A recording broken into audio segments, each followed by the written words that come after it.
শ্রীভূমি জেলাত হিন্দুরক্ষী দল এবং বৃহত্তর সনাতন সমাজ জিহাদ ওলাইছে। কাৰণটো হল জিহাদি মুছলমান বিলাক 2 দিন পিছত যেভাবে কৰিছে, যেভাবে অত্যাচার কৰিছে 2 দিন পরে আজি এইটো ছোৱালী বদরপুর পৰা শ্রীভূমি চৌৰত আহিছিল লাগিছিল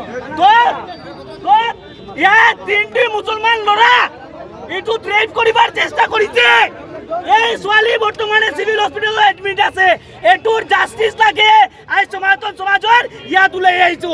আমি ইয়াৰ পৰা কৈ দিছো 24 ঘণ্টাৰ ভিতৰত যদি এইটো গাড়ী না আহে, যদি কালপিটটো এৰেষ্ট না হয়, তে পুৰা পৰাক পিলিতে জুই জ্বলিব জুই।